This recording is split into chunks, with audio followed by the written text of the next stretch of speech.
Writing is about the process. It's about listening and recognizing remnants of your story in the stories of others. When we share our stories with each other, we share the resonance of the human experience. The By Firelight podcast is your invitation to join our circle, a circle of writers, poets, seekers, and storytellers as we capture our living in words. This multifaceted living with joy, grief, love, growth, and loss is shared among us in your legacy, your story. The things you choose to do with your days as they unfold matter here. I'm your host, Betsy Delzer. I'm many things, but in this gathering, I'm a painter, poet, and writer, and I'm honored to be your guide through these episodes. Together, we'll find our muses in the rich and heart-expanding conversations with incredible guests, many who are like minds and all outrageously inspiring hearts. When you press play, you're here, in the circle, to share this space with us. By Firelight. Since 2008, East Forest has used music to guide listeners through modern journeys of deep introspection. The electroacoustic project has remained primarily a solo effort of Krishna Trevor Oswalt, straddling the worlds of ambient, neoclassical, electronic, and avant pop. East Forest is a multidisciplinary artist, producer, speaker, and ceremony guide. The project's latest endeavor is Music for Mushrooms, a feature-length narrative documentary showcasing the transformative power of psychedelics, music, and community. East Forest's most recent musical release, Lovingly, a soundtrack for the psychedelic practitioner, Volume 3, is an immersive long-form live album, over 6 hours in length, and intended to guide journeys of deep introspection from start to finish. East Forest offers guided meditations, retreats, and a podcast, 10 Laws with East Forest. His approach promotes non-religious, accessible spirituality. On to the episode with East Forest. Well, East Forest, I am delighted to spend this time with you. Thanks for being here. Thanks for having me. Yeah.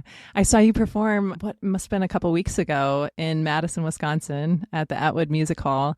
And, you know, I've been a big fan of yours for a while. Actually, you always show up on my Spotify Wrapped for what it's worth. I use a lot of your music in my yoga teaching and have just really enjoyed following your journey. So this is a real treat for me to share space with you. Thank you. Thanks. Yeah, that venue, Atwood, it's really nice. I think it's new in your town. It sure is. It's beautiful. Yeah. It was a really great backdrop for what you brought to us. So thank you. Yeah. Mm-hmm. You know, I always start with a question that I was thinking about how you might perceive this question. And I start with a question of like accessing your younger or older self and like what might he want us to know in a form of introduction. But then I was like, this guy might really not really believe in the constraints of time. So I don't know. But is there... Well, I believe in it, but everything's at both ends. Yes. Yeah. So if you were to think about your younger or older self, what might he want to say to us in terms of an introduction? Well, pick one, younger or older, because I feel like, I mean, gosh, boy, are those different. Okay, let's go older. Why not? Okay, like my future self? Yeah. Jeez. I laugh because it just feels so clear that I would be told to basically chill out, relax. It's, you know, all the stuff I'm worried about isn't it. It all passes and most things work out, and the grasping and so forth, it's just not as important. It's just causing me more, well, really only pain.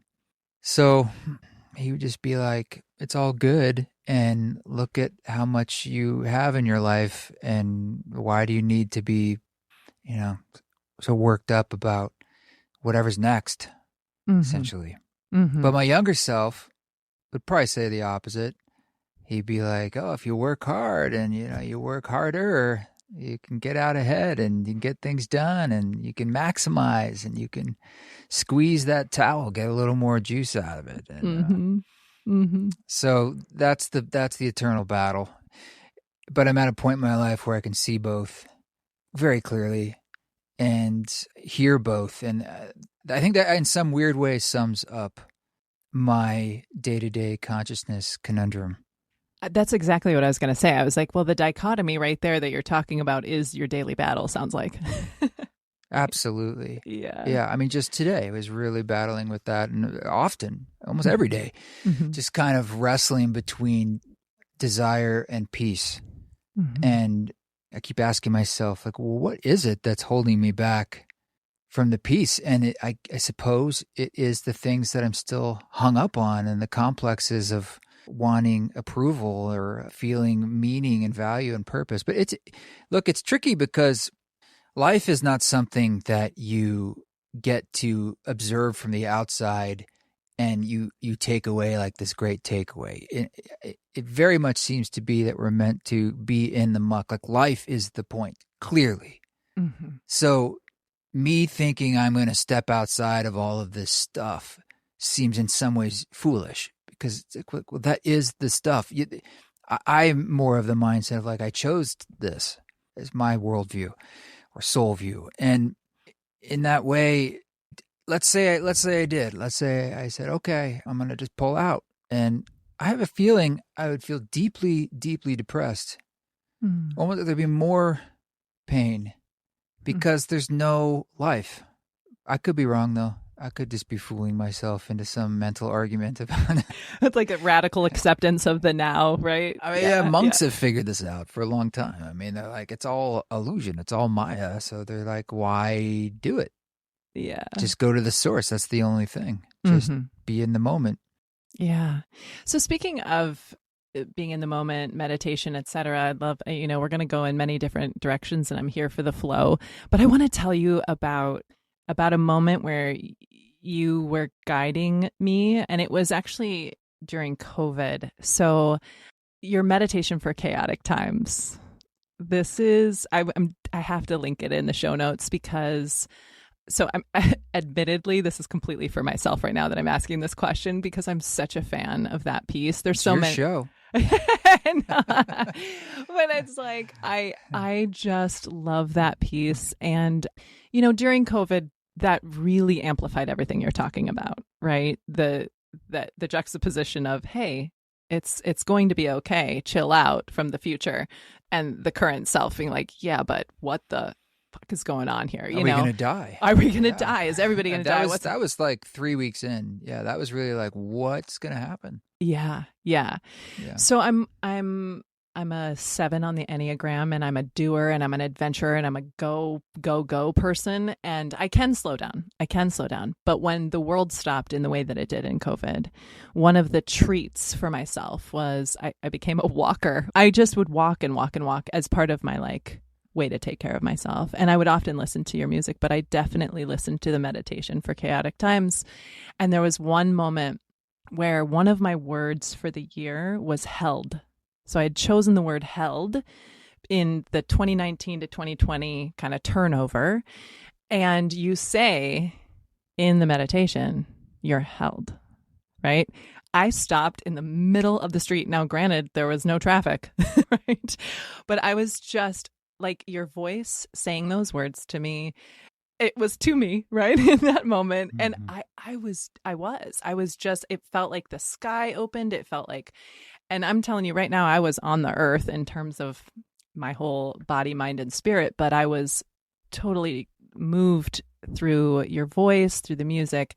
And that moment in particular, I was like, trust that you are held, and I've never listened to that piece the same since that, because it was such a radical comfort to me. I've shared it endlessly with people in all circumstances of their lives. So first of all, thank you for creating such beauty every single day in what you do, but also for that piece in particular, it felt like it saved me in that moment. Thanks for sharing that.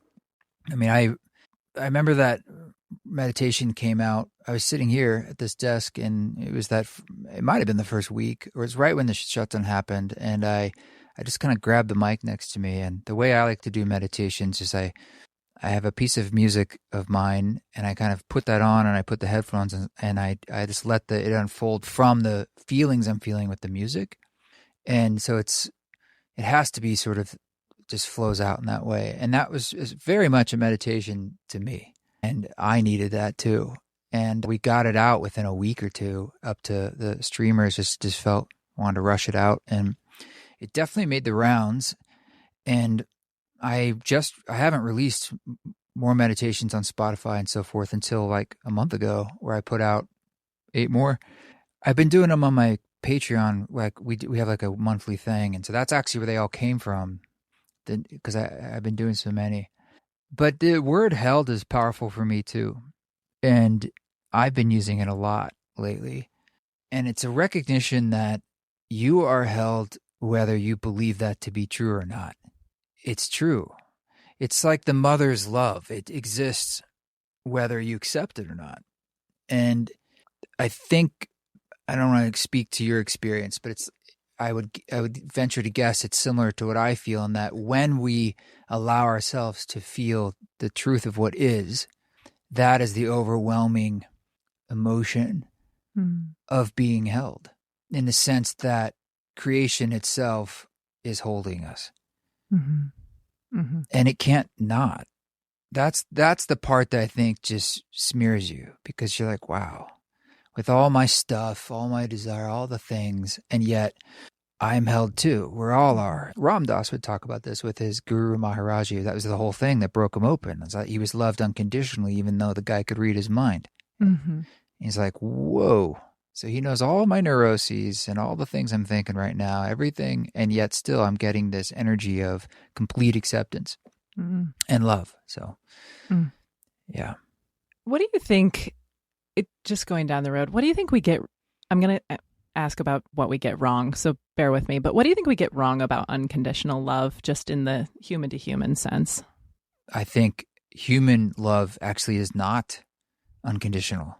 And we say it is. And that's the friction, is that we know that we're actually animals, and it doesn't take much. You push us this way or that way. We have actually very predictable responses. We can be with someone and say that, and yet we know if we were wronged in certain ways that we think are impossible for them to happen. But if they did, we know that would hurt down to the bone. And yet, I think we hold a multitude of love, because there's different layers. Like, that's our animal love. And that's where I think we live most of the time, because it's woven in with pure desire, even sexuality, the most basic desires, but much deeper than that. We're aware of these greater loves, as we were just speaking to. And we're aware that that's there too. And we also know that even behind the masks of hatred and hurt, that there can be love behind that too, that we are capable of holding. I think that maybe we're afraid of that. Because, like, how do we hold the enormity of the truth that we actually can love everyone? And we do. It's not something that actually we need to learn. It's more like a truth of what is. And I've been toying with the feeling or the idea that that's why we're here, is to get closer and closer to loving everyone. And then when I say life is the point in the friction, it's like, well, then think about that. It means all the problems you have, a lot of that's with people or situations, things that happen to you in your mind. And so turning parts, at least holding a multitude of emotions for someone that you're really upset with, but also like, where's the love in there too? And I know that sounds so cheesy, but I mean, really, like, to feel it, like in the privacy of your heart, this isn't something you have to speak about. It's like, okay. So as the more we can feel that, it just seems like that's maybe what humanity is meant to move towards more and more and more. It's just challenging with all the choices we've made over the millennia, the buildup of karma or cause and effect, really, of really challenging bad things. I feel like so many of the people that I encounter, I'm a coach in public education. So I coach teachers on really the human side of children and teens, which is an extraordinarily cool job. And there's where I'm in public education, right? So there's some illness and dis-ease within the system itself, of course. But often I find myself having very similar conversations. And that's within my work setting, but also with my yoga community and various etc. I'm thinking about deconstructing or breaking the habits of our humanness as you're speaking. And one of the things that I just like had a light bulb go off as you were talking is one of the things that people come to me with is usually like some sort of quandary, heartbreak, something that they're in the midst of, right? And I find myself saying, you cannot rush the process, right? Because a lot of times, like, let's just go like specifically, a little less ethereally, like specifically if you're going through a divorce, right? And you're dismantling a relationship, a life, a family unit, etc. And I would often say, you can't rush the process. I promise you, you'll get to the another side of it, right? But right now you're in like, there's a thick of it. But as you were talking, just even from the very beginning with your younger and older self, I was considering like, not only can you not rush the process is like what you're saying, right? Like the process of this heartache, the process of this pain, or the process that's the point, to your point, right? Like it's not linear. So there isn't an end to that. There's like paperwork and things that draw us to closings in various, we get up and move, etc. But I wonder if I need to reframe how I'm talking with people about rushing the process, because it feels like then I'm indicating that there's some sort of finish line when there isn't. Does that make sense what I'm saying? I suppose, yeah, it's inherent to say rushing to what? Like right. If something's a circle, it's like, well, you're just continuing around, or a spiral, or there's no destination is a very profound truth. And I think disquieting for most people to initially hold that idea, because it implies that there's no point. And of course, that's not true. But, a knee-jerk reaction could be like, well, then what is all of this? Nothing? Say, no, it's everything. It's just that these are very psychedelic ideas or non-dualistic ideas. That's why we have art. Mm-hmm. That's why we have the mystery traditions, because these are the edges of language and three-dimensional meaning. And in some ways, thank God that there's a deep sense in us that there's more beyond these boundaries. More than just a sense. It's like we just know. But what's so confounding is you can never put your finger on it or put it into a word or capture it, or here's the answer. And it's maddening, but imagine if you could, it would actually be then so diminishing. It would be just another thing. And so it's a great promise that's in our hearts, mm-hmm. all of us. Mm-hmm. And we know it. Mm-hmm. And yet it manifests in so many different ways, dealing with that truth. Yeah. And so for a lot of us, we're just running from it because we don't know what to do with it. So I don't know, you get obsessed with sports or drugs or whatever, mm-hmm. because it's hard to hold things that our brain can't make sense of or can't hold tightly when we live in a world where that's by far the dominant methodology. It's more thinking than feeling. And that's how I grew up. That's how my brain is trained to operate. That's why I like music. Mm-hmm. And I've said this quote many times. I had Matthew Fox, do you know him? He was on my podcast. He's an Episcopalian priest who was kicked out for basically being too cool. But he now is just kind of many-faced, but he's a brilliant author. Mm-hmm. And he said to me that if you have an experience with the numinous, the mystical, you have this great feeling or experience, that there's no rational response to that other than art or silence. Mm. And that kind of sums it up too. We can talk the whole time about this sort of stuff, but we can only really talk about it by not talking or listening to music or watching a dance performance. And through feeling is actually this dimensional bridge that helps us literally connect mm-hmm. to these things that are beyond the boundary conditions of what it means to be incarnate. Mm-hmm. And that is a true gift. And so these are the things, like when we talk about rushing or so forth, it's almost more humor is a better response, because we can just laugh at ourselves about it, mm-hmm. rushing to where, to death. Mm-hmm. Mm-hmm. And in that way, what we feel is quite honorable. So if someone's feeling very frustrated or angry or whatever it is, what we perceive as just purely negative emotions. I mean, feel it, I suppose. I'm no expert here, but I would imagine it's like, if life is the point, it's like, well, then let's just get in it a bit more or allow it, give it space. Everything moves, right? Everything moves.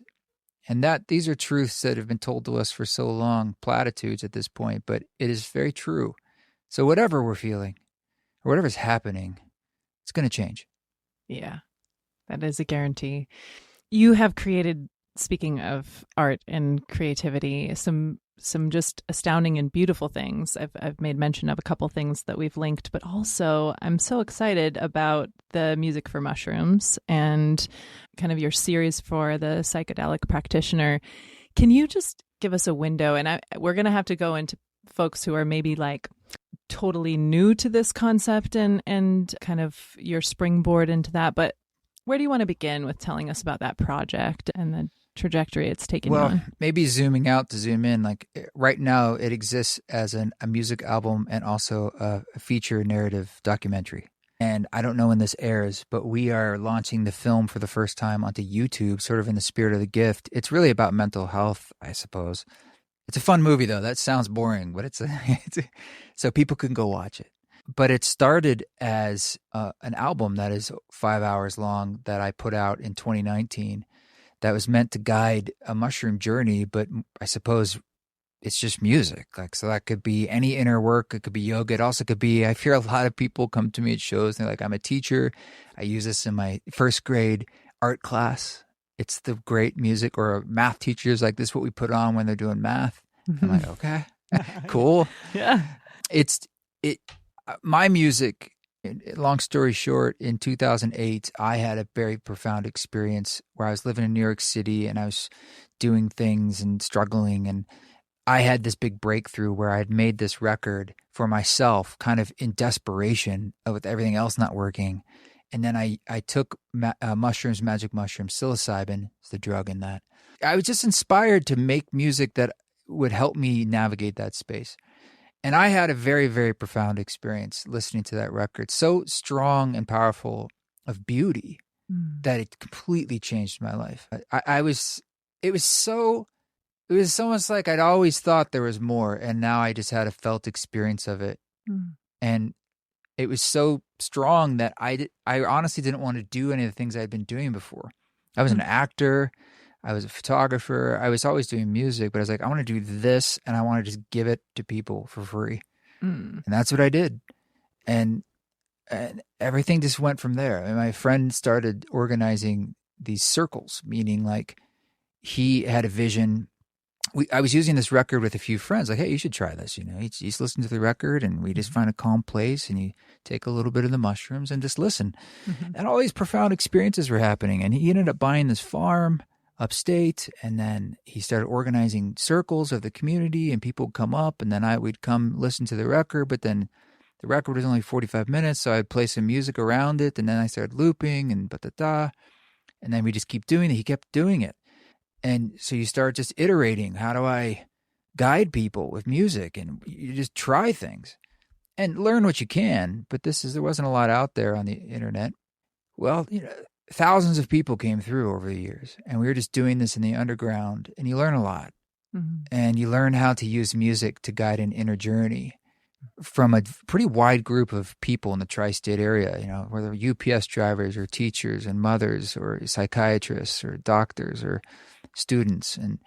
And you start to see some commonalities and some threads. And I created a musical language out of this, and I was doing it live. And improvising became the methodology that just seemed to work best. And eventually that translated after 7 years of that or so, doing some public things. And through Elena, Elena Brower, right? She was on your show. Yeah. And I think I did my first yoga thing with her in New York. And then that kind of unfolded into doing public things. And then here we are 17 years later. So in 2019, many years, it's 11 years at the beginning, I really was feeling that it was important to put something out that was a bit more explicit about what it could be used for, as opposed to not really. It was more dangerous back then. It still is in certain ways, but back then it was very not cool and not as accepted. And so we wouldn't say. We just put the music out, and some people figured it out. But I thought, look, this is a powerful tool. And instead of putting out 45 minutes worth, how about I put the whole evening out, which is 5 hours, and call it Music for Mushrooms, a soundtrack for the psychedelic practitioner. And I did. I wasn't even sure you could do that, put music out that long. And that's made the rounds too, which is pretty cool. And there's now 2 more in that series. I just released an album called Lovingly. That's basically volume 3. And that work has sort of bled now into my public performance space, which is, it depends on the show, but it's a bit more of a hybrid of bringing some of those ceremonial elements in, but also keeping in mind a show. And what makes, what you saw in Madison is sort of my latest iteration of a more public offering. Mm-hmm. Wow. Okay. So before I coached teachers, I was an art teacher. So I'm so curious about your creative process. And I know that that's like, we kind of dip between here, like philosophy and practice a little bit with what we're talking about. I'd love to just pick apart for a moment your transformation as a musician, because I'm curious about that creative process. It sounds like you had your hands in a lot of different creative things, and then 2008 was that moment, right, that things started to transform through your own personal opening and journey. What is it like to be in ceremony, and are you just like intuiting the energy, picking up on it in the space? Like, how are you creating in the moment? Or how do you think about that? I know it's hard to put words to, but I think of it as a spectrum. So on one side of the spectrum would be, let's say it's a mushroom ceremony. It's small, like you know everyone there. You're involved with like their backgrounds. I mean, it's very hands-on, right? Mm-hmm. And that would be, we're just improvising the music. We have all the time in the world, and it's long form, and everyone's mm-hmm. staying the night. And so in that space, it's hard to describe a little bit because it feels like there's 2 of me. Well, there's me, and I suppose there's not me. And maybe I feel like this is how I think we all experience consciousness in life. Mm-hmm. And I often find myself in my head saying we, and I stop. I'm like, who's we? And so what I'm trying to point out is that at best I'm not thinking too much, but it 100% goes in waves where sometimes I'm very up in my own identity, just like meditation. And I'm thinking, man, this is not going well. And this is the last one I'm doing. And who am I to do this? And this is a terrible chord. This is bad music. Mm-hmm. And then I'm like, whoa. And I get, okay, just listen, go back into the music. Mm-hmm. And okay, this great. And it's always little bits of excitement that take me to the next layer or step or melody. And that's as simple as an idea that's exciting. It's usually little ideas, and that's just like a painter painting, I would suppose, where it's like you're just like, blue would be cool. Oh yeah, red, and mm-hmm. that's a very light place to be in. And then the other side of it, you hit these pockets where you're flowing, and that's ecstasy, where it's just like something has been created and you're dancing in that, and you can just feel that it's like something's flowing, and you can feel it in the room very, very much. And you can feel sort of like, I think we need some tension, or we need a release, or and those are musical ideas that might come, like mm-hmm. what, but to be honest, like my background in theater and stuff, and probably is helpful because I'm also thinking very practically about our own psychology and our minds, about what holds our attention and what's a good show and what's a good melody. And that has to do with like different timbres and tonalities from song to song, and variety, and it's playfulness. Yeah. And I learned that from indigenous shamans. Mm-hmm. Some of them, they're very playful. And I was like, oh, that's a key piece of this, is that sort of trickster energy. Mm-hmm. And that comes from your own sense of what is playful for you in the moment, that sense of almost like childlike play. And then I just want to add that, like, when I have my own experience on a psychedelic or medicine to this music, which I do to test it, It's so bizarre because it really sounds like, oh, something bigger, way bigger than me is coming through this, and it's almost like it's using me, and I wasn't even aware in the moment. And I think I'm like, oh, I'm going to do this and that, and then I'm listening to it later, and I'm like, oh, okay, I'm like the go-between. And my job is just to never have the hubris to be like, look what I have made. It's like you're just thinking like, actually, no, I'm showing up. That's my job, is showing up to the plate, swinging the bat, and doing that day after day, which is not easy. And having the fluency as much as you can so it can come through your body, which you can always improve upon. That's really all I'm doing. But what comes through, I don't know. It's what we all are. Yeah.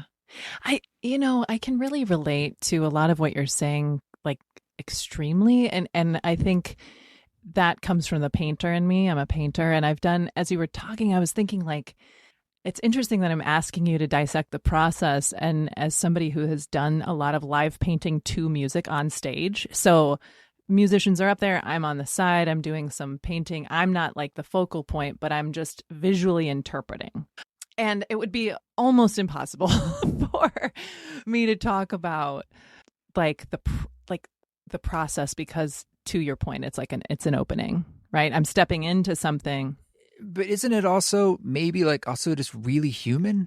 Yeah. It's almost like, I don't know. It's like I'm painting, it's like I have ideas. I'm trying things. I'm like, yes, no, it just starts to form. In some ways it isn't magic, and it is magic. 100%. And I think also like the rules of composition come into play, right? As you were saying, like the chord your skill. And the colors and what is going to balance this piece out and make it visually appealing and that sort of thing. So yeah, that really brought that to mind very, very much so. And Look, I love that. A lot of people meet me and they're disappointed because they have a lot of projections about, I mean, like they've probably had a journey and they're like, they think like that's me and the synchronicity, all the things that happen to them. And then we meet and they're like, well, you're just some guy. And I'm like, yeah, I have my problems. And, but that's what people ask me a lot. What'd you learn from Ram Dass? Which is a funny question. And if I had to try and sum it up, one of the things I learned is like, oh, he's a guy who worked really hard on himself and just kept cracking at it. And was really committed to like, I know I can love more. I know I can open more. And some people would look at him and they'd be like, he's a saint. He's a saint. And I'd say, yes. And he's Richard Alpert. Mm-hmm. Isn't that beautiful? Because you can do that too. Like he's a human being. He would talk about that a lot, like how he hadn't overcome any of his neuroses after all this work, and he's Ram Dass. And I kind of at some point have liked to play with the idea of giving up on that destination of either enlightenment or whatever it is about my sense of self, because there's something encoded in there where I'm telling myself I'm not good enough, or any of us aren't good enough. Like, no, you're going to learn something and then you'll be closer, or you'll earn it. I'm like, fuck that. What if it's like, you have nothing to learn and you have nothing to earn? You actually know everything you need to know, and there's nowhere to go. There's a hell of a lot to unlearn, actually. And maybe what does that really mean beyond taking a breath? Because the truth is, you're not going to control your mind, but this thing that we exist in, this never-ending moment, it's like we just fall into it and then we fall out of it. So the forgetting, in a way, allows us to remember. It is the gift. It's the engine for remembering. And I like to call it, it's like a giant game of peekaboo, cosmic peekaboo. Like when you see a baby and you do that with a baby, I mean, they are, every time you disappear behind your hand and then reappear, they truly have that pure joy. Oh my God, it's you. Yeah. What if that's what this is? It's just so we can forget so that we can remember for the pure joy of like, oh yes. Wow. I totally forgot. Ha ha. I love that so much. Oh, It could be. I don't know. I mean, this is all just the philosophy I run with in my head, but it's all, in some ways, we all just try to make sense of what the hell's going on. And I think that is a commonality in that there is so much going on. And as my buddy Court Johnson says, we have information sickness, and there's too much. We know way more than we need to know, and we know this quite well with our phones, and so parsing that out is honorable. It really is. And yet the terrifying truth is that no one actually can help you beyond yourself. No one can curate that other than you. And it's hard. It really is hard. Yeah. I think as you were saying that, the piece that I was thinking of was that it draws us back to the well of thinking about being held. Because when it boils down to it, and it is us, me, myself, and I, who's the we? But it really, in the brightest moments, and I would say the flip side of the darkest moments, it's those moments of like, that's when I have to trust that I'm held, is when that's when it becomes so apparent, I guess, as a reminder, the forgetting and the remembering. That's what I'm remembering. Yeah. And we have a story being presented to us that we're very separate and individualistic in a sense. And that's a painful story because it's the opposing to being held. It's like, you got to hold yourself, and there is nothing else. It's this sort of nihilistic existentialism. And I just don't believe it to be true in my heart. And maybe that doesn't have logical reasoning to back it up. It's just, I feel it to be true. And that's enough. Like, that's enough. Yeah. When you were working with Ram Dass, were you doing the improv music? Like, is that what you were doing? And then he was speaking into it, or how did that project go for you? No. No, I went there in 2018 to first ask him, interview him and record it. And my thinking was, I wanted a good recording of him.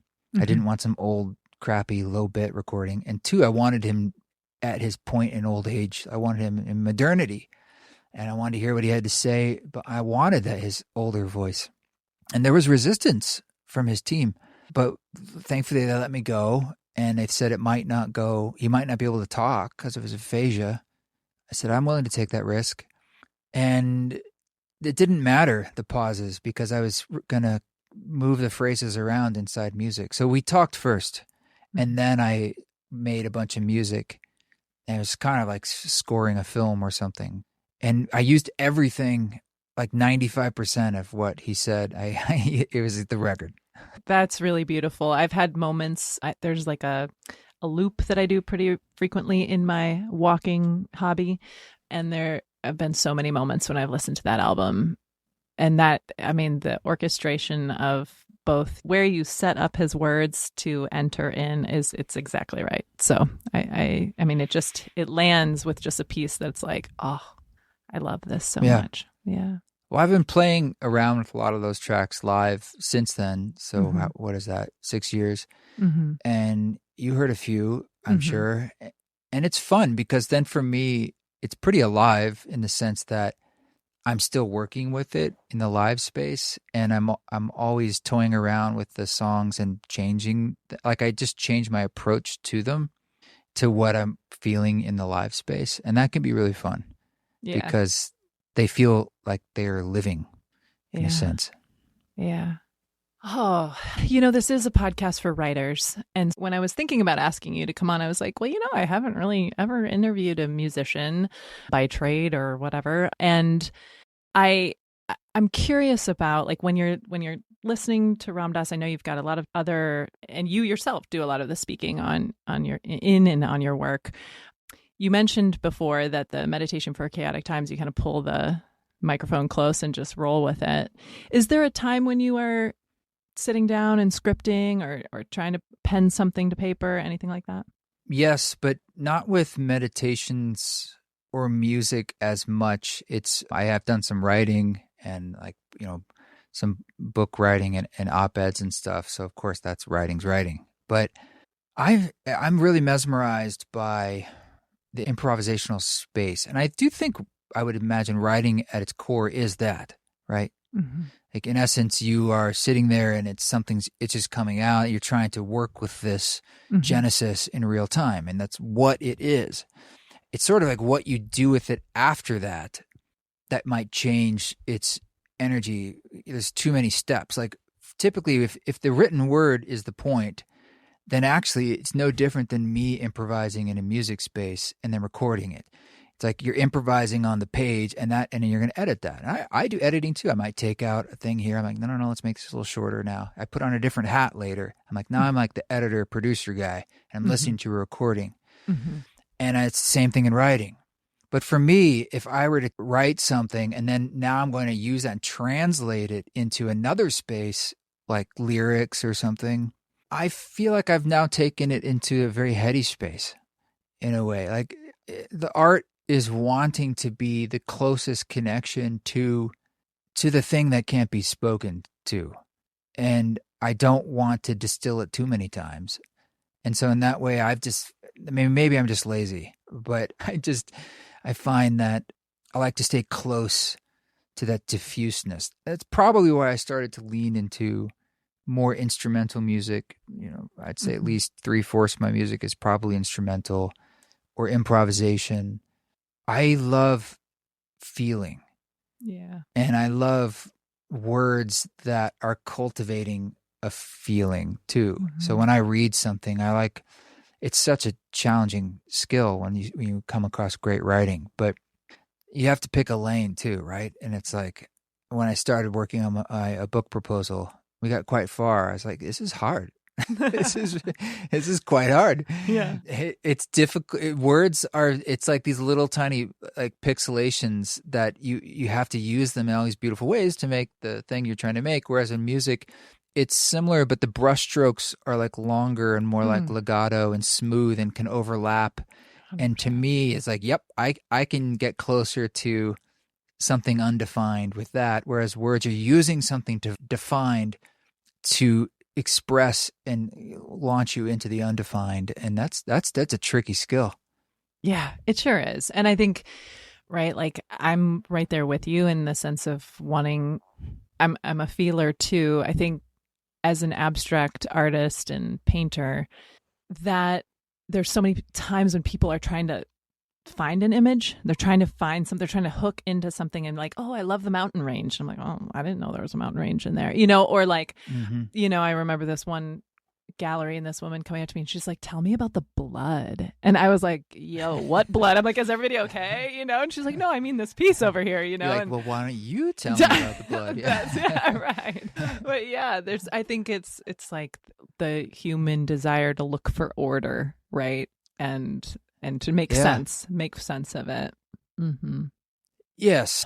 And maybe that's what it all is we're trying to make sense of all of it. And so we do that by, it feels like, especially with psychedelics, they're changing the tuning of your biological system, your nervous system, like an antenna.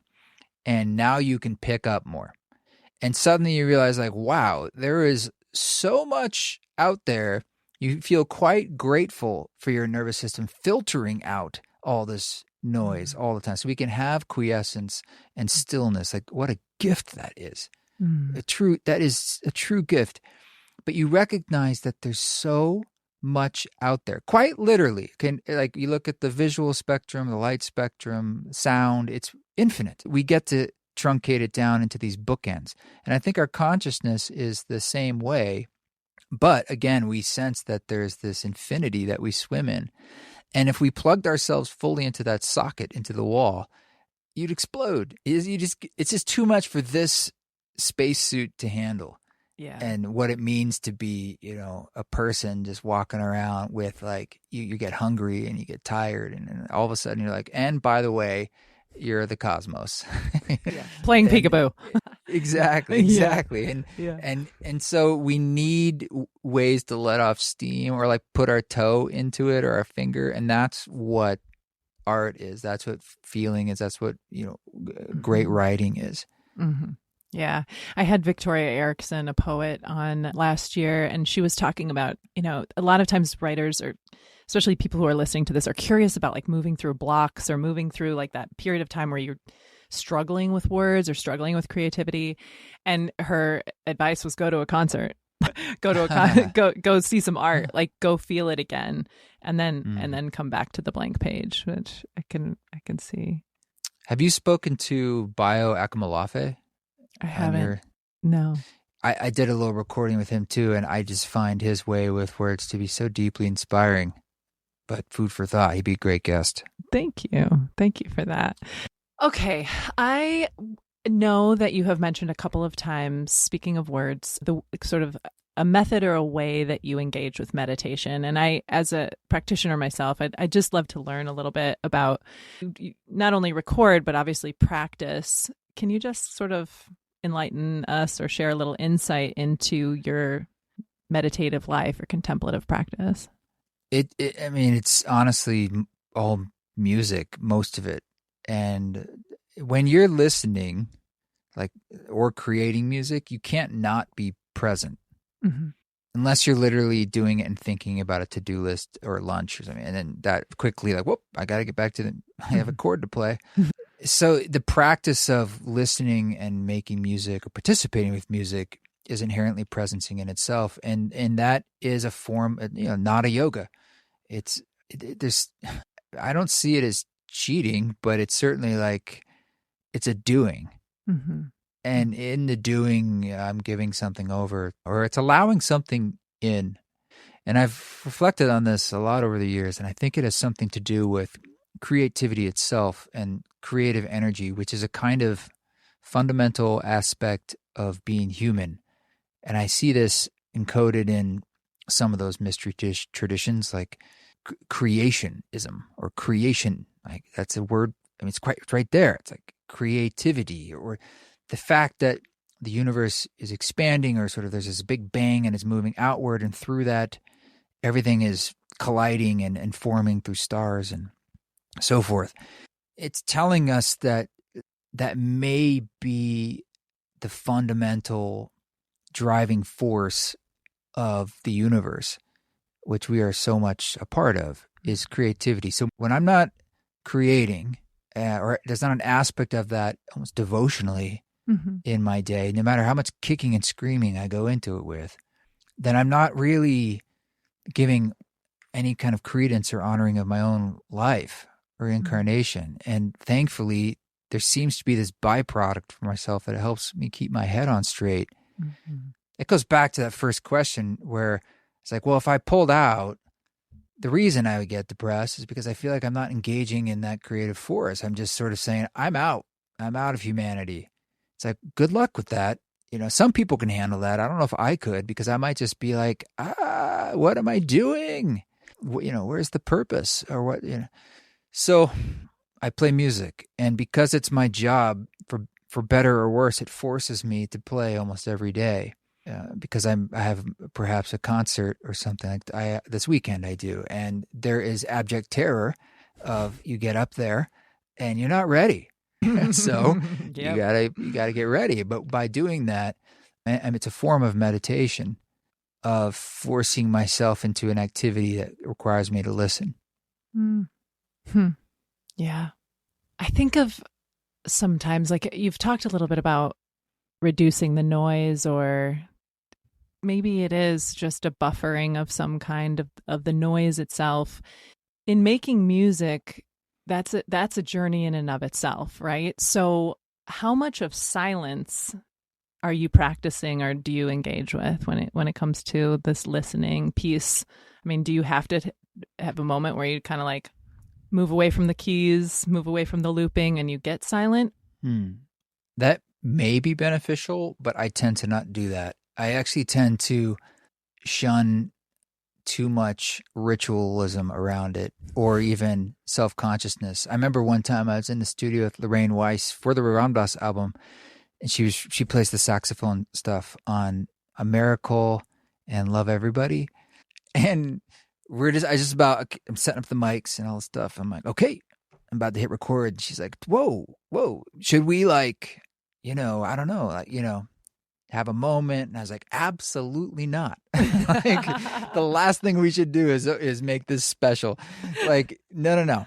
We're just throwing noise against the wall. And that's the attitude I try to remember, is like, no, it's spirit doesn't discriminate. Like, it's just here. And the more, for me at least, the more I can think about it, less. That's the whole, like, something's flowing through that I may not. Maybe like you're aware of it, but you're really not. You're not on the surface, and that's good, because I don't want to have the hubris to think that I'm in control, or that.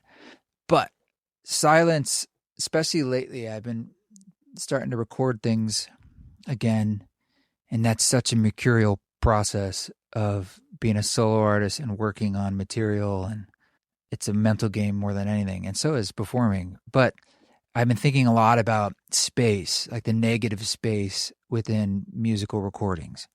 And it's very challenging to lean into that, because it's way easier to just add things, especially when you're making instrumental or more ambient type things. So that's something I've been thinking about or exploring lately, and how that speaks within music, the space in between the notes. Yeah. Yeah. I mean, so much of your work is this layering and looping, which you are just phenomenal at. Is there also, like, as you layer and build, because it is like there's a crescendo in the experience of it, is there also, I mean, you got to bring us back down usually to transition us to the space between, right? So is that peeling back also something that you have to be very mindful of in terms of, like, bringing the song to a close? Like in the performing live? Yeah, it's funny because playing live and recording music are so different, and such different skills, like so different. And like, just, I could talk about what it is to be a live performance artist in itself. It's so many aspects to that that is tricky and challenging and unsustainable, but beautiful and amazing and thrilling. And I question sometimes why I do it, but I know why I do it. And but it feels like it kills me. Like, that last tour was hard. I mean, not like the others were any easier. It's just like every time you're like, man, but yet deeply meaningful. I don't think this is a news flash, but yeah, absolutely. And so I think a lot about, like, the show, the theatricality of it, to me, is not just important, but I think some people have this perception that, especially things that are spiritual, or you perceive them to have a deep authenticity, which is beautiful and important, that for some reason they shouldn't be designed or have a hand of, like, and now the curtain comes down and then the lights and like the theatricality. It's like, I actually think they go hand in hand. And that's the challengingness and the artistry. I mean, writing would be the same way, or stand-up comedy. We perceive it to be just coming off the cuff, and we allow ourselves to just believe that. But I think of course we know. I mean, they wrote this, they've developed it, they figured out the rhythm and the timing and the corners and the pivots and the body language, and that is what makes it work. It's the same thing in music, but you always have to have sort of one hand. You've got one hand, your foot's fully on the ground of where is the audience at, what's going on in this room, what needs to happen for this room right now, for this show. Oh, we need to wrap this song up, or we need to move to this, or we need to shift gears. This is not working, my plan. And the other side of you that's got to stay in the infinite possibilities of anything can happen and should and be allowed to happen. And just allow it to happen. Even if it feels like this is a crazy idea, let's just do it. And I feel most proud when I finish a set or a tour, and I think, at least internally, I know, oh, I tried some things, or I leaned in those moments where something came up and I had a choice where it could be, do you want to take that risk? And I'm not sure how that's going to play out. Or you could do toolkit A, B, C, D in your belt. It'll work. And how many times did I lean in and trust that something wanted to try and flow? And it's like, let's see. And And so if that can happen a few times, that's something to be proud of, I think, as an artist. Well, I feel like we have definitely, primed the listener for the exploration of your music if for any reason they haven't found you yet in their own journey of exploring music and meditations and whatnot. What would you want us to link in the notes? Like where do you want someone to start if they were curious about it? Is it Lovingly, the most recent album? Is it maybe the film? I would say the Music for Mushrooms movie is its own thing and really beautiful. We worked hard on that. I think the Lovingly album is the spear tip of my inner guidance work right now, and it's a deep well. And then there is a sister EP that came out recently called Lovingly Guided. That's 8 meditations using the music of Lovingly. So that's different because it's like the meditation for chaotic times. It's a very approachable guided meditations because there's music, there's a voice kind of walking you through. They're usually 10, 15, 20 minutes tops. I mean, they're easy. Easy bliss. Easy bliss. I love it. Is there anything else that you want to say to the person who is sharing our airwaves right now? Just that we're all human beings working to make sense of this. If you're listening to this and you're at all playing with the creative, whether it's with words or otherwise, that is so beautiful and so honorable. And there's, again, no destination. Your act of even engaging in that process, the universe is smiling, and that's enough. So whatever comes out of that, again, no destination, just it's the fact that you're dipping into that well. The act of doing that is the thing. What comes out of that, the scale, the economy of that scale is really, that's pointless. Or it's just, that's not the thing, but we think it's the thing. Yeah. It's a thing, but it's not the thing. I love it. I love it so much, East Forest. Thank you so much for your time and for your channel and for bringing the beauty that you do into the lived experience. I mean, I hope that my gratitude is coming through and that in this hour that we've shared, I'm super grateful for this, but also to have this as a gift that you keep giving. So thank you. Thank you so much. Well, thanks for bringing me into your show, and thanks for taking a risk on a musician. By Firelight is a Lit Path Studios production and is produced by Jamie Gale and Betsy Delzer. Music is by Legito Music and Pond 5. Thank you for being a part of our beautiful collection of stories.